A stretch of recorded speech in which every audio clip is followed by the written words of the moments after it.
Hello there, it's Jonathan Herps, founder and CEO of Scale Up Growth Partners again. Welcome to our Stories of Scaling Up series, where we chat with owners, managing directors, founders, and business leaders of scaling companies. It centres around their entrepreneurial journey so far and their efforts.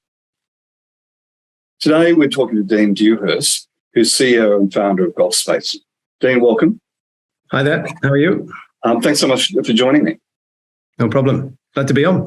So listen, perhaps we could start.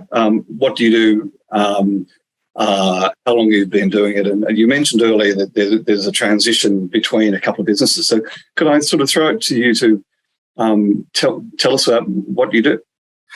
Yeah, so I've got two businesses right now. One has been my consulting business, which is an architecture recruitment executive search practice that I've run for about 13 and a half years. That's been the predominant of my career. And my latest business is a startup. It's GolfSpace, which is a premium indoor golf experience that's focused on four key segments. So that's people that want to learn, people that come and practice golf, people that come and play social golf, and people that want to compete and play competitive golf. So we've captured that all in one space, hence the name GolfSpace. It's all under one roof, an indoor premium golf experience.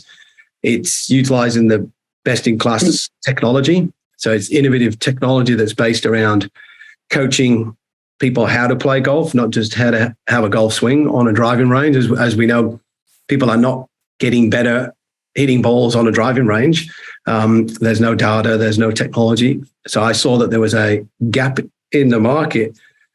Because of my background recruiting in architecture for 20 odd years, I just saw that there was a gap to bring this technology to the amateur golfers and give them access to this amazing technology, but then to design a golf facility that was beautiful, but purpose-built around the technology so the average golfer can get the data, understand their swing, but also practice golf on a golf course. And our mantra is that we're getting people to actually be better at golf on the golf course by playing golf using the technology indoors. So we've got 12 indoor simulators. We've got a 50 square meter putting green using technology, which shows you how to read the break and the speed on the green.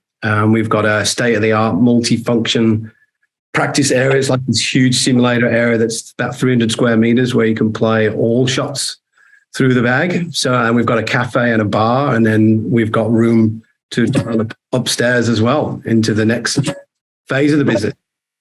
So it's not, I'm not a golfer, but when I think about it, golf practice ranges, I think about Kowloon in Hong Kong and this enormous piece of ground and nets around it. So it's not that; it's actually using simulators, isn't it? Yeah. So the technology is just so far advanced now. The golf pros were using. TrackMan is the technology that we've chosen to use, which is the number one market leader. And the golf pros would use this launch monitor technology to look at what the ball flight is and look at their numbers, the numbers being club path, face to path, swing speed, and just really understanding how to get that consistent ball flight. So they started to develop it in the simulator environment, but the ball is going where it's going, where I think a lot of if you go 10 years ago, the technology was a bit more gamification. Mm-hmm. People were actually seeing indoor golf as if it's raining, well, then let's go to play indoor golf because we can't play outdoors. Whereas our vision is that the future is that people will be using GolfSpace like a gym. You go there with a purpose, you go there with a goal in mind, you work on where is the problem in my game, and then we focus on that area. So we've brought a lot of innovation in, Jonathan. We've created our coaching philosophy called Playmaker 6, which is our own IP, which is the 6 core elements of golf that you need to know or practice to get better, which is off the tee, approach the green, around the green, putting, core strategy, and mindset. And those last two are the ones that are very poorly coached in golf, not because of the lack of coaching expertise, but because of a golf coach cannot take somebody who's an amateur on a golf course, because you might only get through 3 holes in about 3 hours, where we can actually take you play 18 holes in 1 hour, and we can have a coach identifying the weaknesses and strengths in your game. So I'm interested because I am a coach. So you have physical coaches, pros there as a trainer, essentially coaching you. Yep. So we've got an academy director. We've got a female academy director, Emma Ash, who's leading the academy. And then players will come and do what we call a Playmaker 6 game analysis. So we can look at what are the weaknesses and strengths in your game. So where should we start first? Using the technology, we can identify what's happening in your game, not just a swing. So that's my big thing, is that all golf coaching is about fix your swing. And a swing does not translate to scoring lower. So yes, we use, you hit the ball into the screen, and then the technology will actually show the ball fly onto the golf course. And these courses are 3D rendered in 4K. So you've got famous courses like St. Andrews, Pebble Beach, just like being there in the real thing. Fabulous. So,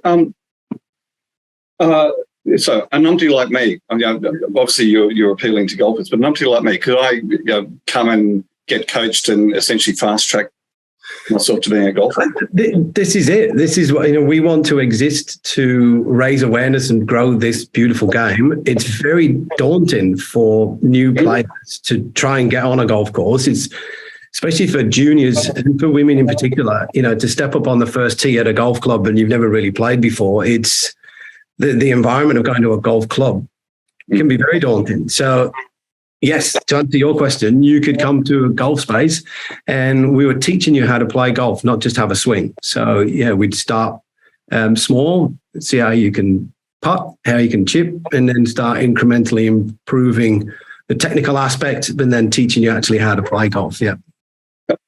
That was fun, in a fun way as well. I mean, that's the thing. The technology is allowing people to just have fun practicing. I know I used to be an avid golf practicer at the driving range, but you take your driving range game, you go straight to the golf course and you go, I don't understand. I'm pretty good on the driving range, but I can't take it to the golf course. And that's where bridging that gap. And that's our tagline is, it's the space that golf's been missing, because we're filling that gap. Yeah. Fabulous. Okay. So how long has it been going? You've got one set up. Whereabouts is it? It's in Alexandria. On O'Riordan Street. So it's a really good location. We wanted to be in Alexandria because it's in the premium golfing belt, and Alexandria is a destination where people are going to for something to do. And it's in a beautiful area. It's in the Emporia site, and great setup. It's about 1,500 square meters of space. So it's a very sizable warehouse space in the premium area. We've been going for 6 months, but I came up with this idea. It was a COVID idea. Came up with the idea in February 2020 and pitched the idea to a few people, and everyone was like, I think this is a fabulous idea and it needs to happen. It's one of those. So we're 6 months in, and we're on that drive of scaling it up, and we're excited by where we're at so far. Congratulations. It's great.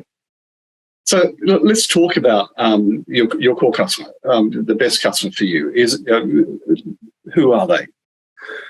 Look, for us, it's a good question. The ideal customer for us is somebody that wants to do all four of our key segments, which is someone who wants to learn, who wants to use the technology to understand their game, somebody who wants to practice, who is wanting to see those improvements and put in the time. You can't get better if you don't want to practice. You can't get better at golf if you only practice and you don't play golf. So it's that person that wants to play. And also we feel if you compete, you have that understanding of how to play competitive golf. So someone who wants to learn, practice, play, and compete is the ideal person for us, and who wants to be part of a club as well. We've set it up that there's a community, that people are coming in and meeting other people. It's very hard also right now, Jonathan, to actually get a membership at a golf club. You can't get on. So we believe we're there to exist, to be approachable for anyone who wants to get into golf or already in golf, who can't join a golf club, and be part of a really great collegiate group that we're going. So that we're very focused on that. Is our core person who wants to do all of those four areas. And I suppose fast tracking is a big plus as well. I remember when I was trying to play golf years ago, going to the course and practice greens, etc. It took a lot of time. Yeah, well, it does. It's a dedicated sport, I can tell you that. So I'm a person who's been battling away with my own golf game for decades, and you think you've got it, and then the next day you go back to the course and you got to start all over again. And that's part of this philosophy that we've created called Playmaker 6, which is really, well, what is the area of my game that's letting me down? It's not the swing. It could be bad choices. It's certainly, I think a lot of it is the mindset and the core strategy that you either do or don't know, and the decisions that you make. And that's how virtual golf is going to change golf practice and golf performance, because you can simulate performance scenarios. My big thing is, like, you wouldn't see Lewis Hamilton driving his car around Monaco. He's on a simulator doing performance scenarios. So why are we not using that and using the technology? Makes total sense. Makes sense, right? It's like, if you think about it, it's we're able to teach someone how to play golf by stepping up on a tee on a hole that's got water on the right, there's trouble on the left. What's the scenario? How are you going to play this? That's golf practice. Hitting a ball on the third tee of a driving range with a yellow ball that's not even a real golf ball is really, you got to question yourself, what are you getting out of this? So technology in this is where it's going to go for sure. Fascinating. Unfortunately, I'm not as well prepared as I should have been, because I've got at home a little box, and in the box are three golf balls. My father used to play at the Australian, and he was pretty famous at the Australian because he had the longest thing you could stretch out to get balls out of once. The water, Yeah, and he in his journeys he picked up one ball from a stray ball from Kerry Packer, and two stray balls from Bill Clinton. And the Packer is just a normal ball, but the Bill Clinton ones both have the US Secret Service printed on the balls, which is really interesting. Right. But my father used to say he's the only person in the world that can hold it. I'm going to be a bit risque here. I apologise for all the viewers. The only person in the world who could hold the balls of Kerry Packer and Bill Clinton. So sorry, I apologise if I've offended anyone. So you built this all through COVID. What are there any actions that you've taken and you've kept in the business going forward? So because of COVID, so my architecture consulting business, I saw that what was going to happen with COVID, with the emergence of video calling and how prominent that's become, I started to think that, okay, my business is going to shift. No longer are we doing the face-to-face interviews for the first port of call. I do executive search, so it's the senior end. Very difficult for senior people to go for an interview whilst they're working, so they want to keep it really private. So I could see that the future of Maven, my architecture recruitment business, was going to be a lot of video interviewing in the first aspect, and I could do quite a lot without needing to travel and see my clients. So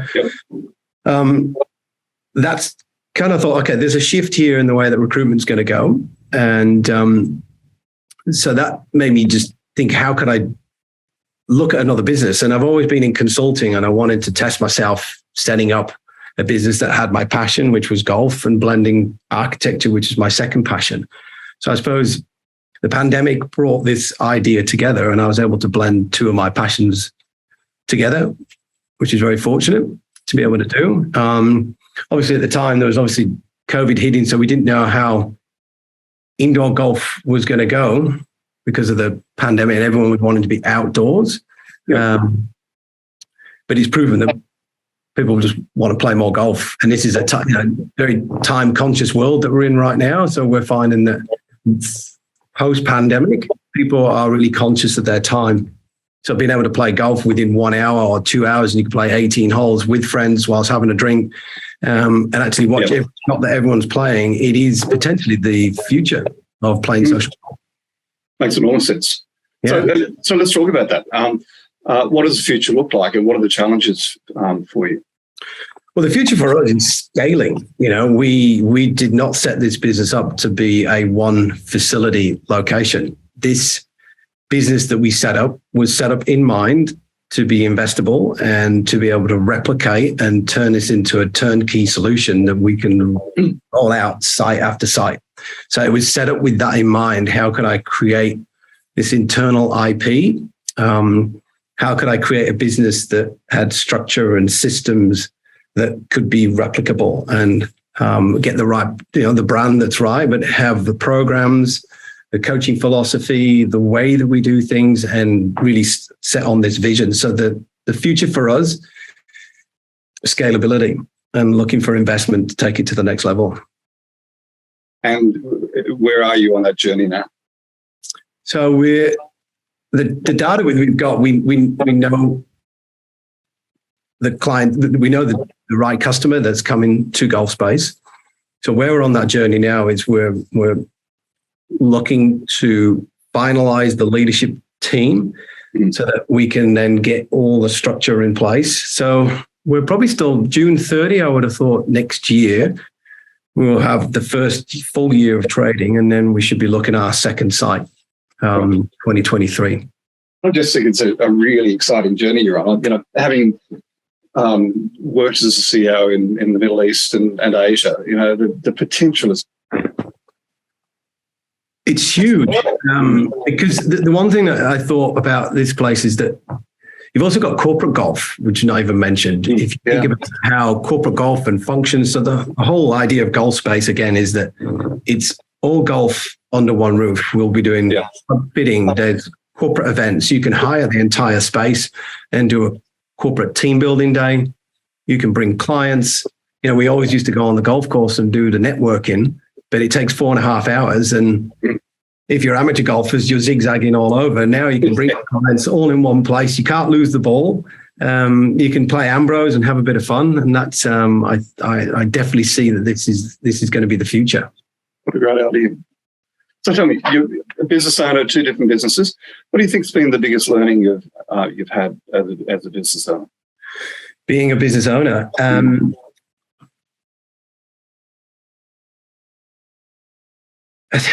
I would say having a vision and being able to articulate that you have a vision, and that vision underpins everything that you do, from what are your values and then how you recruit to those values and that vision. You know, you can't lead a company and expect people to come on board and join this vision unless you are really clear on what that vision is. So, I've set up a couple of recruitment businesses that just didn't quite have that vision at the beginning. It was just a consultancy service with lack of vision. And then when you find that if you can be super clear on where we're going, people are excited by that. And I'm excited by it, and we're clear on who we are and the brand and what we stand for. And so my biggest learning in business is you have to have a vision, and you have to stick to that vision. If you flip-flop all over the place and change because of the markets, there's always going to be ebbs and flows, and do not just react to that. You've got to stay the course. But it's hard. The biggest learning I've learned in business is to hold that mindset. That I always used to read stuff about mindset, and you're like, oh, I think I'm pretty strong in a mindset. But I'd say mindset is the biggest thing that you've got to remain positive and stick to that vision. Yeah, it's just not. It's not that easy sometimes. But that's where you got to go back to. Because there's a book that I read actually that really helped me go back to that, to just connect to loving the business and reconnecting to what the purpose and the vision is and the belief. Which one's that? It was actually a book called Loving Your Business by Debbie King. And I thought it was fascinating because it makes you realize, well, it just gets you to reconnect to that bigger purpose of what you're doing. And the book was really clever because it's saying that your thoughts that you might have where you are on that day or that week or that month, if things aren't going so well, and then that creates a feeling, and that feeling creates a reaction. But if you just stop those thoughts turning into any negative, it's really, really clever. It just gets you to be enjoying what you're doing again.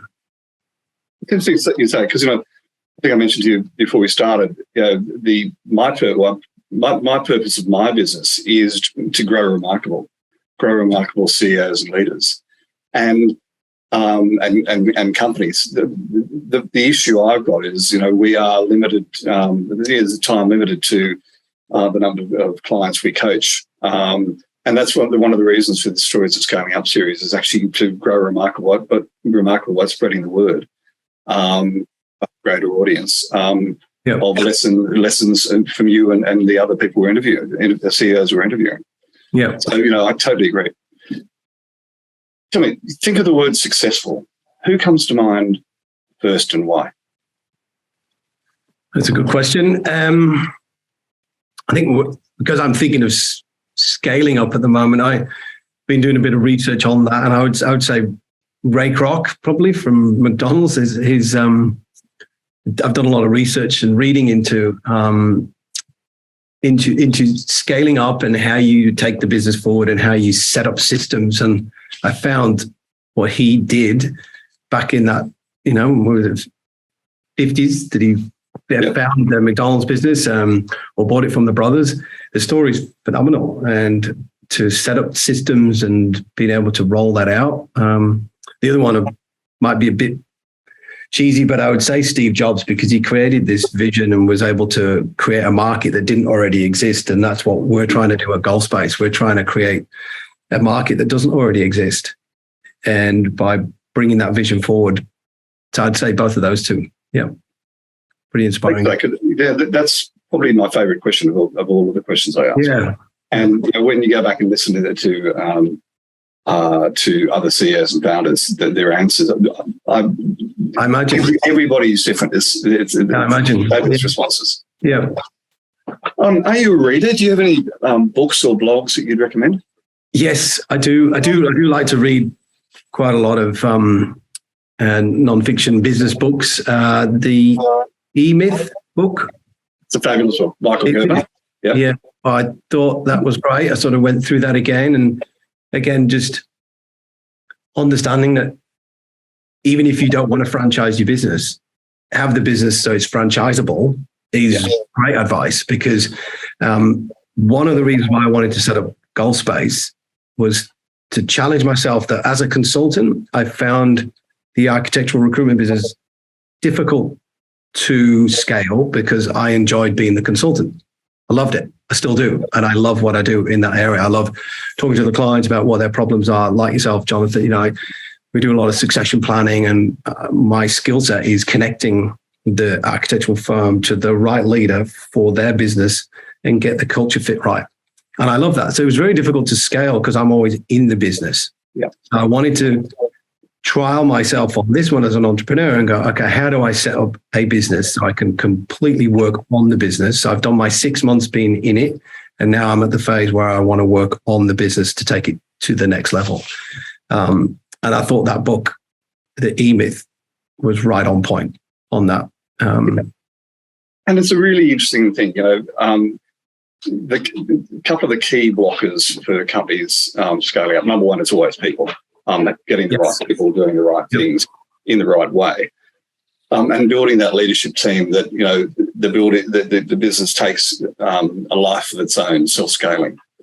But the other thing is documenting processes and checklists and SOPs, and it is horrendous to do. But like mine is a small business. We've got a number of coaches and staff, but we're looking to 10x the business 3 times in the next 10 years. To do that, we're documenting every single process, value engines, SOPs, step by step, to the point that my content manager was head coach weeks, and one of my other team was able just to step in and post blogs, etc., without a stumble, because the processes had been built so well. Yeah. And that's what the E-Myth book was so good, is that you need to have someone at the top who's got the vision, who can get everybody bought into that. I actually thought 6 months ago that I could be the CEO and actually drive the operational side. I realized where my strength is. My strength is front end in the sales. It's selling the vision of the business, and there are so many better people than myself. And understanding where my strengths are has just been I'm kind of very humble about that, and just okay, that's just not my skill set. Looking at the detail and getting systems set up and getting SOPs is just not my skill set. But I absolutely acknowledge how important that is to a business in order to be scaled up. So it's exciting to just really understand all of that. You need to be across everything as a CEO or the leader of a business, but you can't be expected to. And it's all about recruitment. For me, it's all about the people. I've been recruiting for 5 years. You've got to get the people in, and if they're bought into the vision, then let them fly. I get both sides of the coin in my architecture recruitment business. People will come to me and say, the time is up, I need to move on. 9.9 times out of 10, the reason why they're moving on is because of the people, the leadership. It's not because of the brand or the projects, it's because of the people. And they join the people and they leave the people. And I've helped so many architectural practices hit their goals of growth because of just getting the right people. Absolutely right. And it comes back to that vision, culture, values you spoke about. Vision and culture. Yeah. I mean, what else have you got? You've got to have vision and you've got to build that culture, and then you've got to let those people fly. Exactly right. Last question. Any last piece of advice or parting words for CEOs or aspiring CEOs? Well, I think it's just on that, Jonathan, we just said, I think it's, in order to recruit the right people, you really got to really work out how you're going to attract them. One thing my mantra has always been in recruitment is recruiters say that they can't find anyone. Well, our mantra is that we know where they are. We're a headhunter. We're a search firm. It's how do I attract them? Yep. And so, my parting piece of advice is you've got to make the company or has a vision to be able to be attractive, to be able to get the right people. If you don't have that, you don't have a culture and you don't have a vision, you won't get the right people to join. That's what I'm hoping we're going to be able to do at GolfSpace's by providing unbelievable career opportunities for people who want to buy into this vision of where we're going. And I just need you to build one in Barrel. Yeah, we'll have to get you down. Yeah, you have to come for a hit. You have to come. Yeah, love to. Dean, thank you so much. I really enjoyed the conversation. Okay. Yeah, wonderful. Thanks for the invite. Yep. Happy to have a chat anytime. Thanks. Cheers.